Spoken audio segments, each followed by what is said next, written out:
आज हम पढ़ेंगे कक्षा 12th का भूगोल विषय का संसाधनों का वर्गीकरण, संरक्षण एवं पोषणीय विकास। संसाधन किसे कहते हैं? संसाधन होते क्या है? संसाधन की सीधी परिभाषा है मनुष्य अपनी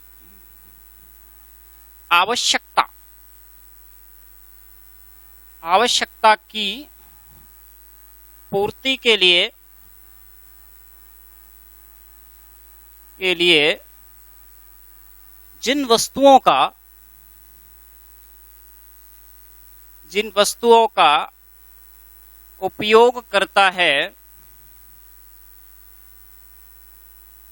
है उसे संसाधन कहते हैं।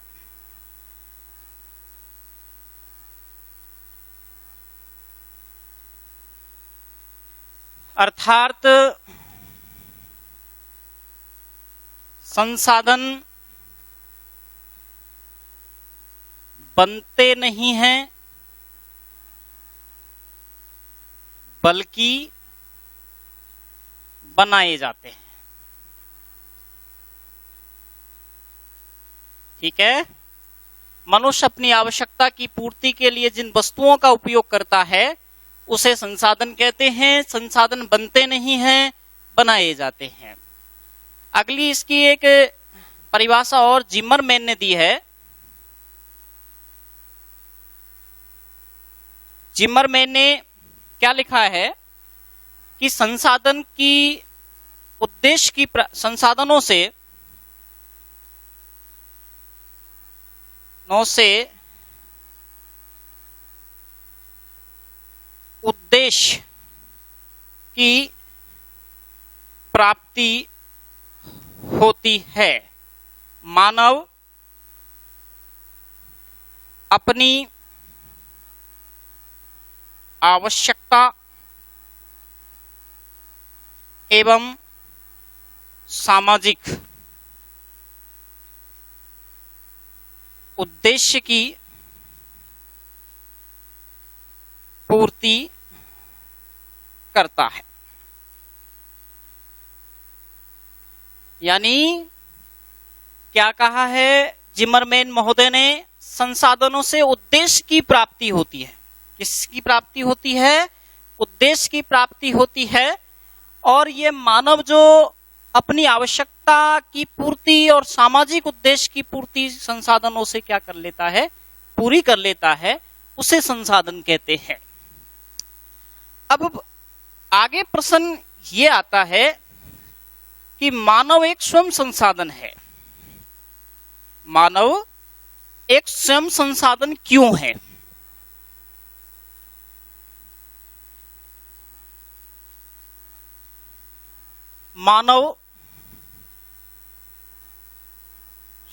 मानव संसाधन क्यों है? यह प्रश्न बनता है। मानव एक खुद स्वयं संसाधन है क्योंकि वह मानव अपने श्रम एवं तकनीक की सहायता से वस्तुओं का निर्माण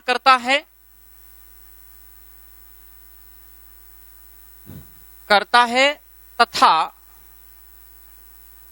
उसे मानव के लिए या स्वयं के लिए उसे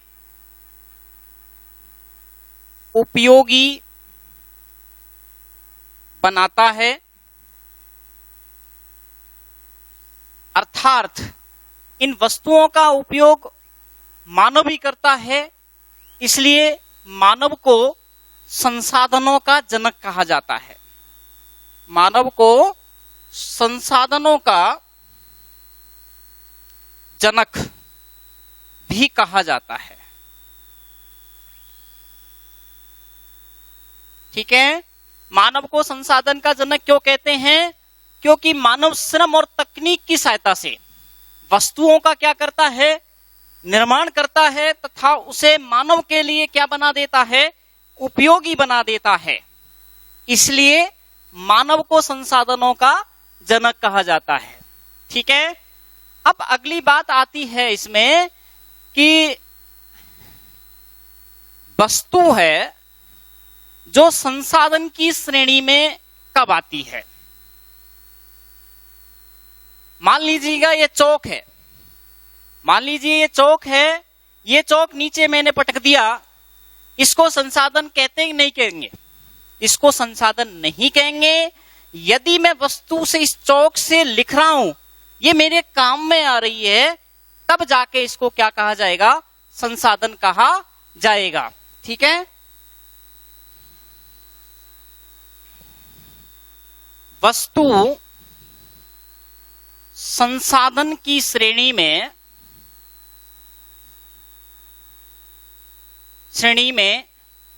कब आएगी, कब होती है। ठीक है, मान लीजिएगा संसाधन की श्रेणी में वस्तु कब आती है, जब वस्तु का क्या हो, उपयोग हो।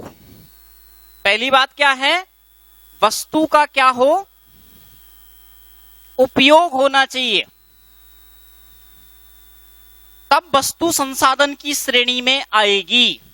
यदि वस्तु का उपयोग ही नहीं है, रूम में पंखा लगा हुआ है और पंखा यदि हमें हवा नहीं दे रहा है, बंद पड़ा है, उसे संसाधन की श्रेणी में अपन लोग उसको शामिल नहीं कर सकते, उसे संसाधन नहीं कहेंगे। यदि पंखा लगा हुआ है और वो चल रहा है और वो हवा दे रहा है, तब उसको संसाधन की श्रेणी में माना जाएगा। अर्थात कह सकते हैं वस्तु का क्या होना चाहिए, उपयोग हो, उसे संसाधन की श्रेणी में माना जाएगा। दूसरी बात यह है, वस्तु मूल्यवान, वस्तु मूल्यवान, वस्तु मूल्यवान होनी चाहिए या उसका रूपांतरण करके, या उसका रूपांतरण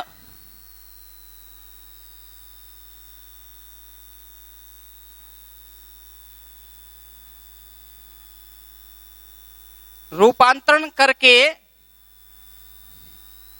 उसे मूल्यवान बनाना।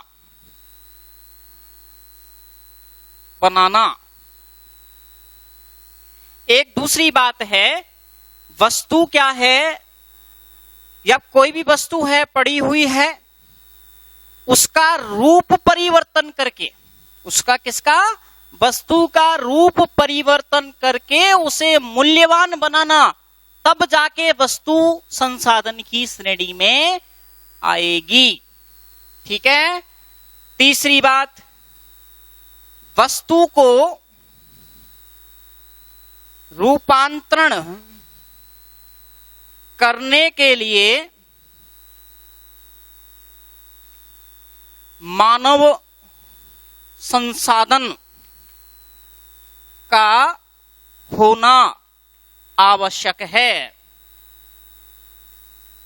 यानी मानव होना बहुत जरूरी है। वस्तु का यदि रूपांतरण के लिए, उसका रूप परिवर्तन करने के लिए यदि मानव नहीं है, तो संसाधन की श्रेणी में वो वस्तु नहीं आ सकती है। तो मानव का होना बहुत जरूरी है। चौथी बात, पूंजी। पूंजी का भी होना वस्तु का संसाधन की श्रेणी में आना है। यदि पूंजी नहीं है, वस्तु को रूपांतरित करने के लिए मशीनें नहीं है, उद्योग नहीं है, या उनके लिए पैसा नहीं है, पूंजी नहीं है, पूंजी का अभाव है, तो वस्तु उसका रूप परिवर्तित नहीं हो सकता है, वो संसाधन की श्रेणी में नहीं आ सकती है। पांचवी बात है इसकी, इस संसाधनों को दोहन करने वाला मानव होना जरूरी है।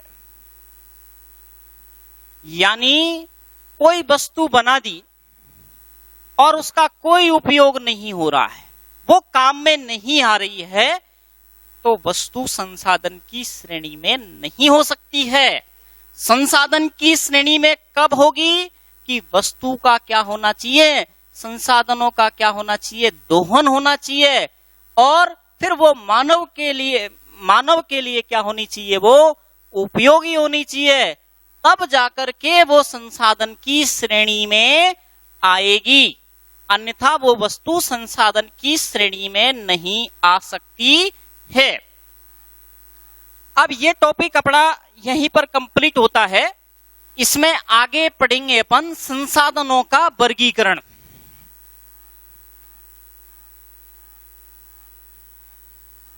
संसाधनों का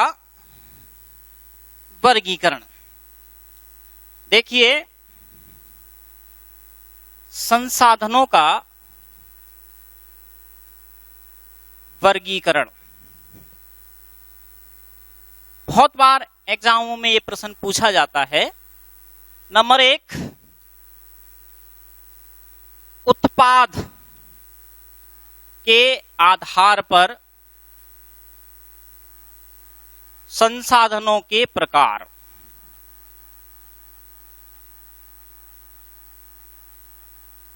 उत्पाद के आधार पर संसाधन दो प्रकार के होते हैं। नंबर 1 जैविक संसाधन और नंबर 2 अजैविक संसाधन। नंबर 1 जैविक संसाधन और दूसरा अजैविक संसाधन।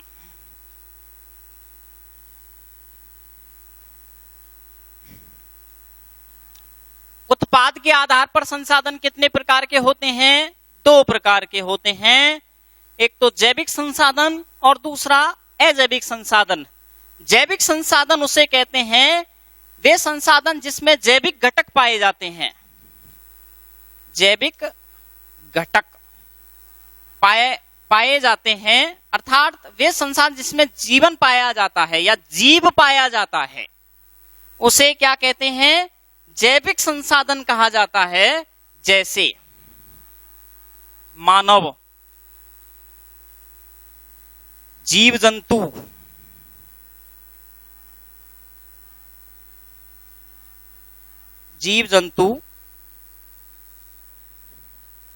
पेड़, प्राकृतिक वनस्पति,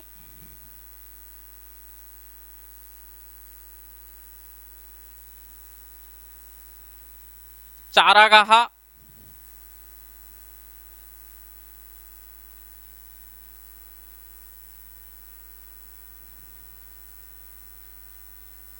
ठीक है। ये क्या है? जैविक संसाधन है। ये क्या है?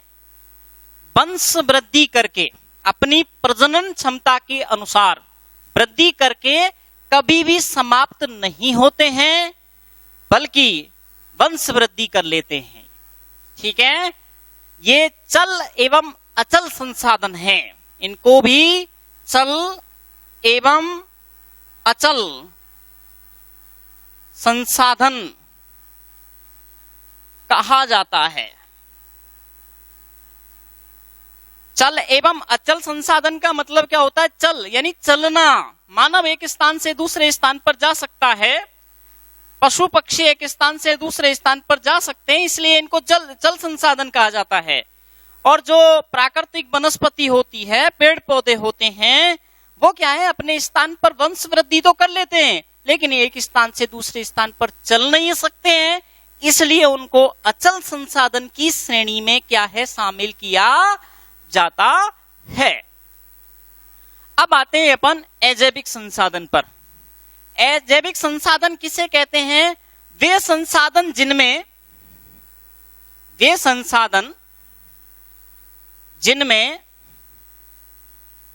जीवन नहीं पाया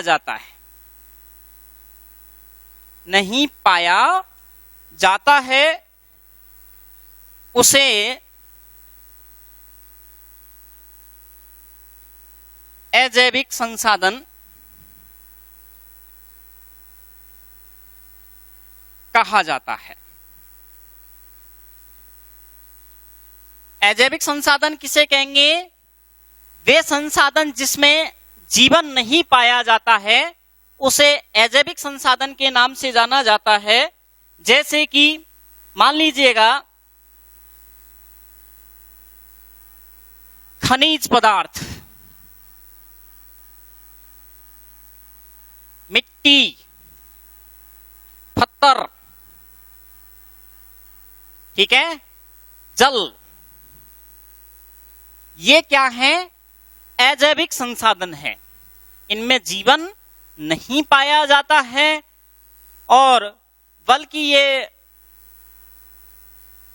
वंश वृद्धि भी नहीं कर पाते हैं, और साथ में ही ये क्या है? एक बार उपयोग करने के बाद हमेशा के लिए समाप्त हो जाते